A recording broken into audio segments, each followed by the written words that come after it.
नमस्कार friends, study रोडिया channel को आपको स्वागत करुच्ची। फ्रेंड्स आज हूँ 30 डिसेम्बर 2023। आज डेट्रे जब इंपोर्टाट करंट अफेयर्स क्वेश्चन हो अपकमिंग कॉम्पिटिटिव एग्जाम सब क्वेश्चन आपन सहित वीडियो डिस्कसन करी समस्त डिटेल सहित से लास्ट जाए देखो वीडियो भल लगे लाइक करेंगे एंड फ्रेंड मान सहित शेयर करेंगे। ए सहित daily basis important educational video सहित latest government job updates video देखा चाहूँगे आप चैनल को सब्सक्राइब करेंगे। कौन सी वीडियो पीडीएफ कि अन्य कौन से अपडेट जब इंस्टाटली पाइप चाहते तेज आप टेलीग्राम कि व्हाट्सएप चैनल जॉइन करेंगे तार लिंक आपको वीडियो डिस्क्रिप्शन बॉक्स में मिल जाव। तेज चलतु डेनकर आरंभ करवा आज question answer. Question number 1, what is the name of the sleeper version of the high speed Vande Bharat trains. High speed Vande Bharat train sleeper version जो बाहर तार नाम कौन अटे। ये क्वेश्चन करेक्ट आंसर होची Amrit Bharat express. High speed Vande Bharat train sleeper संस्करण जो जाए बाहर तार अमृत भारत एक्सप्रेस कहुच्छी। तेज अमृत भारत एक्सप्रेस उद्घाटन 30 डिसेम्बर 2023 उत्तर प्रदेश अयोध्या ठारू प्रधानमंत्री नरेंद्र मोदी द्वारा करा। यह ट्रेन विभिन्न यात्रा आवश्यकता को पूरा करने विशेष रूप से द्वितीय श्रेणी और स्लीपर श्रेणी डब्बा सामिल करा जाई अछि। Next question, Which country recently successfully launched a Long March 11 carrier rocket into space? निकटरे केउं देश लॉन्ग मार्च 11 बाहक रॉकेट को सफलतापूर्वक अंतरिक्ष में लॉन्च करिछि। ए क्वेश्चन करेक्ट आंसर होछि चाइना। चीन अंतरिक्ष प्रयासर एक प्रमुख अंशविशेष महत्वपूर्ण अंतरिक्ष मिशन आरंभ करिछि। एही प्रक्षेपण चीन दक्षिण गुआंगडोंग प्रांतरु स्थित यांगजियांग तट ठारू पानी करा जाय अछि। रॉकेट 3टी उपग्रह को अंतरिक्ष में लेके जाइछि जे कि आरंभिक योजना अनुसार कक्षरे स्थापित हो सारी। Question number 3, what is the new name of Ayodhya junction railway station after its recent renaming. निकटरे नाम बदलवा पर अयोध्या जंक्शन रेलवे स्टेशन नाम कौन रही। एक क्वेश्चन करेक्ट आंसर होछि अयोध्या धाम स्टेशन। राम मंदिर उद्घाटन पूर्व अयोध्या रेलवे स्टेशन नाम बदल कि इंडियन रेलवे कॉन्फ्रेंस एसोसिएशन द्वारा रखा जाइए। तेज निकट में बदल जाइए नाम पर अयोध्या जंक्शन रेलवे स्टेशन नाम बर्तमान नुआ नाम अयोध्या धाम अटे। तेज यही नामकरण 22 जनवरी उत्तर प्रदेश अयोध्या होगा राम लल्ला प्राण प्रतिष्ठा समय पूर्वर होउछि। तेज ये जो नाम बदल घोषणा इंडियन रेलवे कॉन्फ्रेंस एसोसिएशन एक आधिकारिक बयान अनुसार जारी करछंती। एटा आपण माने मन रखिबे। Next question, what is the tenure of Akkala Sudhakar's appointment as a member of the Central Board of Film Certification Advisory Panel। Central board of film certification advisory panel सदस्य रूप से अकाला सुधाकर नियुक्तिर कार्यकाल केते वर्ष रहिबो। तो ये क्वेश्चन करेक्ट आंसर होची 2 वर्ष। Central board of film certification advisory panel सदस्य रूप से अकाला सुधाकर नियुक्तिर कार्यकाल 2 वर्ष रही। तेज केंद्रीय फिल्म प्रमाणन बोर्डर उपदेष्टा पैनल सदस्य रूप से नियुक्ति रही। सूचना और प्रसारण मंत्रालय जी की फिल्म क्षेत्र में सुधाकर विशेषज्ञता उपर जोर देवा सहित आधिकारिक नियुक्ति पत्र जारी करछंती। Next question, who has been appointed as the director general of CISF. CISF महानिदेशक रूप से निम्नलिखित मानक क्या नियुक्ति करागला। तो ये क्वेश्चन करेक्ट आंसर होची नीना सिंह। नीना सिंह को सीआईएसएफ महानिदेशक रूप से नियुक्त करा जाय अछि, जहां को माने जहाद्वारा यही विशिष्ट बलर नेतृत्व करने प्रथम महिला से होती। राजस्थान कैडर 1999 बैचर आईपीएस अधिकारी नीना सिंह राज्य में बहुत गुड़े महत्वपूर्ण पदवी कार्य करछंती। से 2021 सीआईएसएफ काम करछंती एवं एडीजी, स्पेशल डीजी और प्रभारी डीजी भली पदरे मध्य कार्यरत थिले। नीना सिंह नियुक्ति 31 जुलाई 2024 अवसर पर्यंत प्रभावी रहिबो। अनिश दयाल सिंह को सीआरपीएफ महानिदेशक नियुक्त करा जाइए। सीआरपीएफ अनिश दयाल सिंह को महानिदेशक डायरेक्टर जनरल नियुक्त करा जाइए। Next question, who one the beauty with purpose award in the Mrs Maharashtra 2023 category at the miss and Mrs Maharashtra 2023 beauty peasant. Miss and Mrs Maharashtra 2023 सौंदर्य प्रतियोगिता मिसेस महाराष्ट्र 2023 श्रेणी में ब्यूटी विथ पर्पज पुरस्कार किए जीतिले। एक क्वेश्चन करेक्ट आंसर होची डॉक्टर सालिका भटनागर।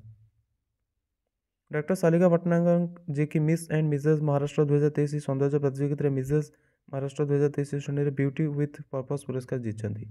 मुंबईर बांद्रा स्थित Saint Saint Andrews auditorium आयोजित मिस एंड मिसेस महाराष्ट्र 2023 सौंदर्य प्रतियोगितार आयोजन सिमरन आहूजा करते। तेबे यही जो माने उत्सव माने प्रतियोगिता करा जायतिला एथिरे आपनकर डॉक्टर शालिका भट्टनागर को ब्यूटी विथ पर्पज अवार्ड मिली। Next question, what is the purpose brand name under the which the government plans to sell FCI rice to counter inflation? प्रस्तावित ब्रांड नाम कौन अटे जहाँ अंतर्गत सरकार मुद्रास्फीतिर मुकाबला करने एफसीआई जो चाउल रही बिक्री करने योजना करुँच। Food corporation India FCI. Answer होची भारत। भारत प्रस्तावित ब्रांड नाम माने प्रस्तावित नाम अटे जहाँ अंतर्गत सरकार मुद्रास्फीतिर मुकाबला करने एफसीआई चाउल बिक्री करने योजना करुँच। सरकार बर्तमान जो महंगाई बर्तमान रही सहित लड़ाई एफसीआई चाउल को भारतर ब्रांड नाम बिक्री करने योजना करुँच। जमी आपंकर बर्तमान भारत अटा भारतर पियाज आसी बिक्री होता मार्केट में आपंकर महंगार 50 टंका लेखा बिक्री होता से 25 टकर बिक्री करते पियाज 30 टकर सेमती अटा आनिक बिक्री कर टाइप मत लगुच। यहाँ भारत राइस ये सेमती रही सरकार महंगाई सहित लड़ाई एमती कर भारत राइस जो रियायती दर रही माने एबे पर्यंत निर्धारण करा जायनि केते टंका रहिबो एवं एही निर्णय मंत्री मानक समूह द्वारा करा जाय आशा करा जाउछि। तो आपण माने ये करंतु जस्ट इमेजिन करंतु माने मार्केट रे केमती रेट बढ़ि जाउछि एंड से माने आनी गोटे भारत नाम रे ब्रांड करिके बिक्री करिवे एमती करी कम रेट रे।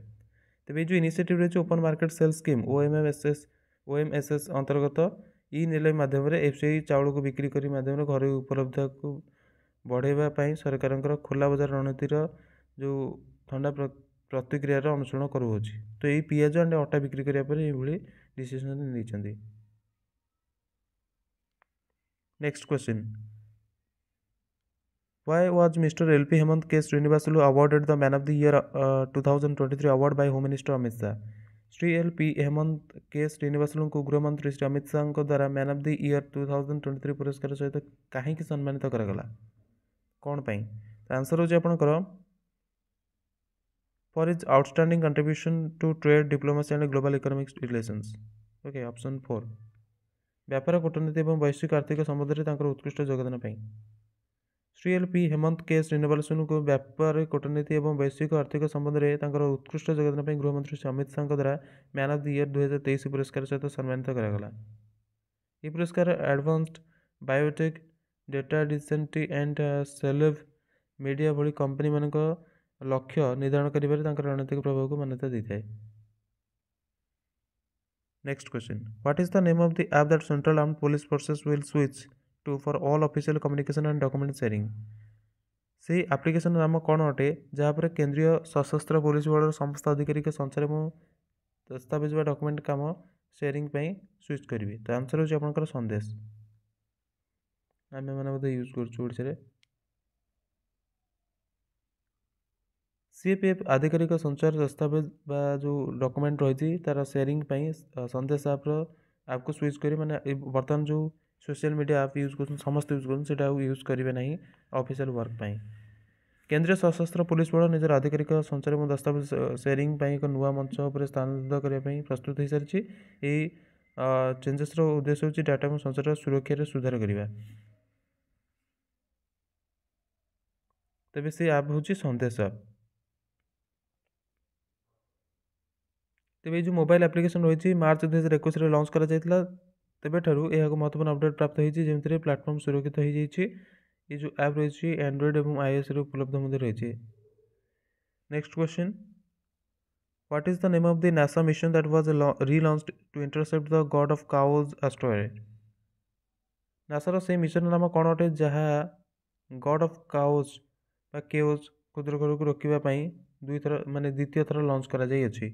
तो आंसर होची आपनकर OSI RIS apex. Spelling mistake रही, टाइपिंग मिस्टेक। नासा जी की गॉड ऑफ केओज क्षुद्र ग्रह को रोकने ओसिरिस अफेक्स नामक एक मिशन पुणी थे लॉन्च करी। मिशन को गॉड ऑफ केओज नाम जाना क्षुद्र ग्रह अध्ययन करने काम करने छड़ा जाइए। तेबे एपोफिस नामक एक क्षुद्रग्रह पृथ्वीर कक्षर माने पाखापाखि आसूची जहाँद्वारा संभावित रूप से माड़ हो पारे एवं से विपद सृष्टि हो पारे। तेज क्षुद्रग्रह अध्ययन करने मिशन रे एकत्र पुणी थर अंतरिक्ष यान सामिल कर गभीर अंतरिक्ष नियोजित कर निकट पुणी थर पृथ्वी से पुणी फेरिकी आसी। तेज यही मिशन उद्देश्य हूँ जो संभावित माड़ हबार अच्छी पृथ्वी सहित से ग्रहर ताकू रोकवा एवं एमती घटना प्रस्ताव समस्त संभावित प्रस्ताव उपरे बुझा। Next question, the PM Vishwakarma Yojana is aim to benefit. PM Vishwakarma योजनार उद्देश्य क्या लाभ पहुँचाइबा अटे? आंसर होची द आर्टिसंस। प्रधानमंत्री नरेंद्र मोदी लाल किलार प्राचीर ठार राष्ट्रीय स्वतंत्र दिवस संबोधन कर कारीगर मान योजना घोषणा कर जार नाम होची विश्वकर्मा योजना, जो आर्टिसन मैंने बेनिफिटेड हो पारे। सो फ्रेंड्स ये आज किसी इंपोर्टेंट क्वेश्चन। आई होप आपको वीडियो भल लगी भल लगी लाइक करेंगे, फ्रेंड मान सहित शेयर करेंगे। Thanks for watching, best of luck for upcoming competitive exams. Take care of yourself and your family.